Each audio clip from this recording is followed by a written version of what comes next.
آپ کا بچہ بھی ہر بات پر نہیں کہتا ہے؟ تو رکیں، دو جادوئی الفاظ بتاتا ہوں جس سے اس کی نہیں ہاں میں بدل جائے گی۔ ہم صرف حکم کرتے ہیں کہ جلدی ہوم ورک کرو، بچہ انکار کرتا ہے۔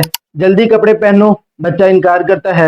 جلدی کھانا کھاؤ، بچہ انکار کرتا ہے۔ اور ہم سوچتے ہیں کہ بچہ کہنا ہی نہیں مانتا، مگر سچ یہ ہے کہ بچہ ضدی نہیں ہے، بلکہ اس کو لگتا ہے کہ کنٹرول اس کے ہاتھ میں نہیں، آپ کے ہاتھ میں ہے۔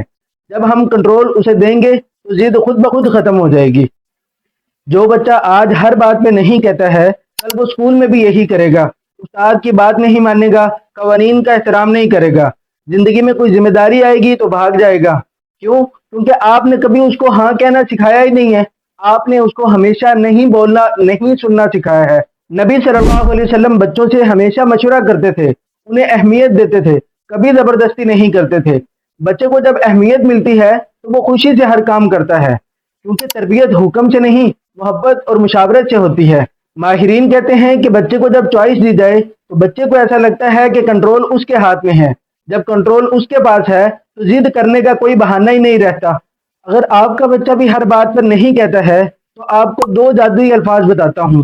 وہ الفاظ یہ ہیں: آپ کا کیا خیال ہے؟ ہوم ورک کرو کی بجائے کہا جائے کہ آپ کا کیا خیال ہے کہ پہلے میتھ کریں یا اردو؟ کپڑے پہنو کی بجائے یہ کہا جائے کہ آپ کا کیا خیال ہے آج بلو شرٹ پہنے یا ریڈ؟ جب چوائس آپ کی ہو اور انتخاب بچے کا ہو تو وہ خوشی سے مانے گا۔ آج ہی گھر میں آزمائیں اور کمنٹ میں بتائیں کہ کیا آپ کا بچہ بھی ہر بات پر نہیں کہتا ہے؟